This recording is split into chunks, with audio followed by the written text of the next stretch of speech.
Now at 6, breaking news out of San Francisco. A gas line explosion ignites a massive fire, sends people running for cover. And the flame just shot like straight up in the air, probably 20, 30 feet up in the air. And it was crazy. Dozens forced to evacuate as flames spread to 5 buildings. Why it took so long to stop the flow of gas. KPIX 5 News at 6 starts right now. Good evening, I'm Elizabeth Cook. And I'm Ken Dassita. That fire scene in San Francisco is still a mess at this hour. Chopper 5 over the scene on Geary Street right now. It is where a work crew hit a natural gas line. The resulting fire raged for more than 2 hours, damaging several buildings. This is what it looked like to one resident in the neighborhood. Seconds after the gas ignited, an intense torch-like flame shooting 20 to 30 feet into the air. It happened in a neighborhood of apartments and businesses along Geary Boulevard at Parker Avenue.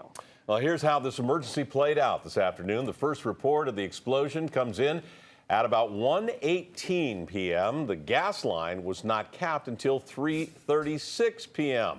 Those flames burned for 2 hours and 18 minutes. We have team coverage on the explosion and the evacuation that followed. We begin with KPIX 5's Julie Watts, who is live near the scene. Julie?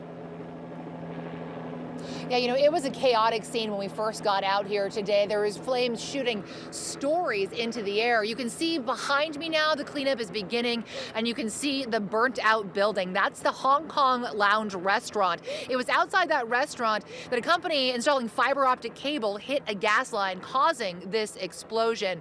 There were dozens of bystanders and flames shooting 3-4 stories into the air for over 2 hours.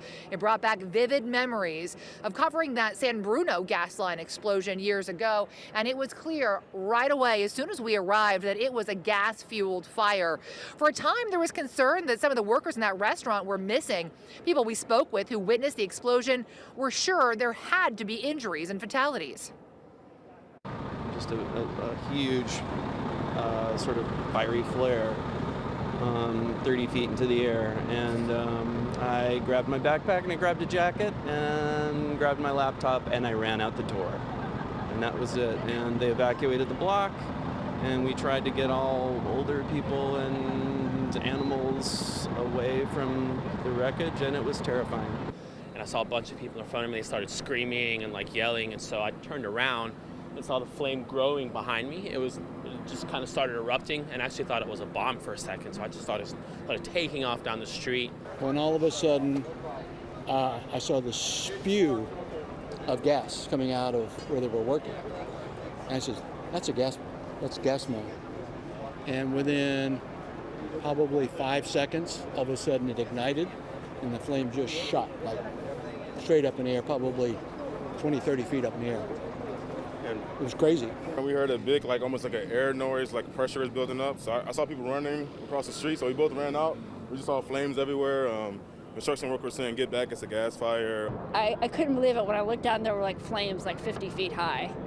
It was insane. I mean, I had never seen flames that big up close before. For nearly 2.5 hours, fire crews focused on what they call drown and surround. They continued to drench the surrounding buildings, even though there was no hope in putting out the flames until PG&E shut off the gas. PG&E representative we spoke with didn't know if there was an automatic shutoff valve for this particular line, but at a press conference after the gas was turned off, PG&E said there were multiple lines in the area, and they said they had to hand dig to get to a point where they could shut off the service. So we need to go slow, and you can imagine the conditions our crew were working in while they were trying to do that. Third, we want to be methodical about what lines we shut off, because we don't want to shut off gas and electricity to thousands of San Franciscans when it's very cold outside. Finally, around 3:30, we saw the flames suddenly disappear, indicating the gas had been turned off and firefighters could actually get to extinguishing the remaining flames. There were a total of 5 buildings involved. The Department of Building Inspection is on scene to assess the structural integrity of all buildings involved. This is still an active incident, but it is under control at this time. Now you can see behind me a dozer just arrived, and there are lots of PG&E representatives there surrounding the hole where this gas line was damaged.